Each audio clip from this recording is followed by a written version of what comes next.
Good morning, my dear students. We are studying different aspects of international trade in Unit 1. In our previous videos, we have studied introduction, meaning, distinction between domestic and international trade, and also we have studied the importance of international trade. And after that, we started our discussion on theories of international trade.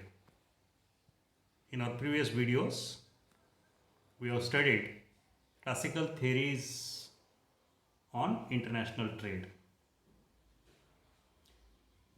In this video, we shall start our discussion on one of the very popular theories on international trade, that is called the modern theory of international trade.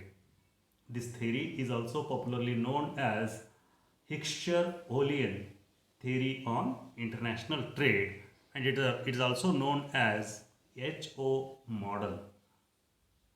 It's a very big theory, and we need to study this theory in detail, uh, and different aspects of theories will be studied. Under this theory, we shall cover these important titles. Number 1, introduction. 2, assumptions. 3, explanation of the theory. 4, criticisms on modern theory of international trade. Friends, we shall begin with the first title in this theory, that is introduction.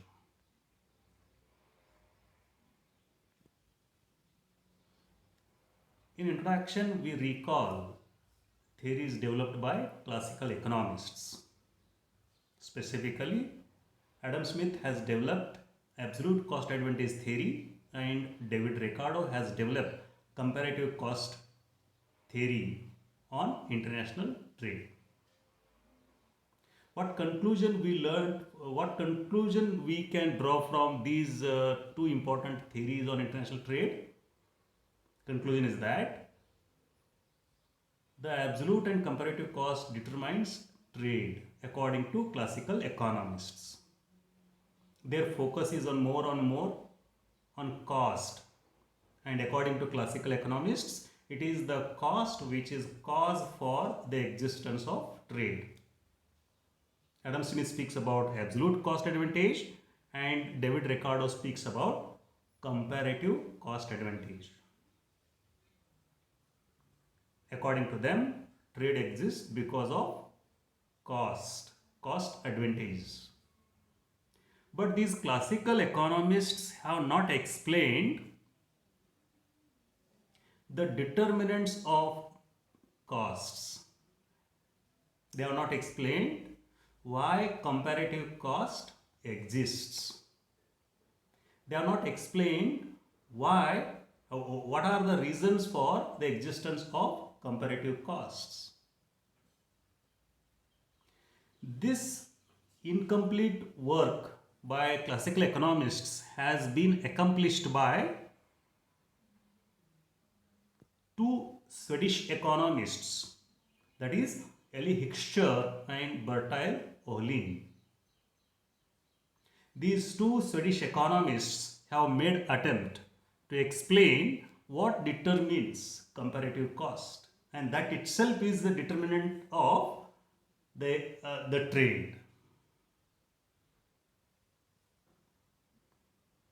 Hickscher was a teacher of Bertil Ohlin.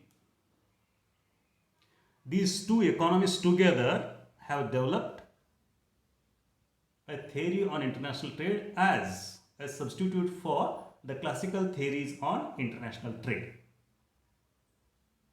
The theory developed by Hickscher and Ohlin is popularly known as HO model, as it is named after these two great economists. The theory is also known as a general equilibrium theory of international trade, and also it is popularly known as modern theory of international trade. Under this background, we shall try to study what Hickscher and Ohlin are trying to explain. For Hickscher and Ohlin, comparative cost or trade is determined by factor endowments. Now, this particular statement or sentence we need to keep in our mind. According to modern theory on international trade, comparative cost or trade exists because of factor endowments. This is a brief introduction on the modern theory of international trade. We shall discuss this particular sentence or statement in detail in our next videos. But before that, the second important title in this particular theory is assumptions. The modern theory on international trade is based on some important assumptions. If these assumptions are ruled out, the modern theory on international trade does not exist. It has no validity in economics. In other words, modern theory on international trade is successful only when we follow these important assumptions. Which are these assumptions? Look at this. First one is the existence of perfect competition in factor market and also product market. According to modern economists, there exists perfect competition in product and also factor market. This is an important assumption. Second assumption is that two countries producing two commodities. According to this particular theory, there exist two countries and they produce only two commodities. That is the second important assumption. Third one, the third important assumption is the heart of modern theory of international trade. We shall read it carefully. Look at that. Production functions differ for different commodities but remain same for each commodity in both the countries. What it means? It means production function of commodity X remains more or less same in country A and B. In other words, I will try to make it very simple. Production functions differ for different commodities. How many commodities we have? We have two commodities. Production functions for these two commodities differ.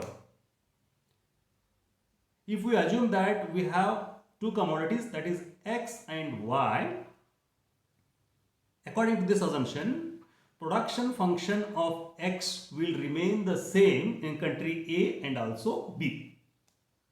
And also, the production function of Y will remain the same in both the countries. This is the meaning of this particular important assumption.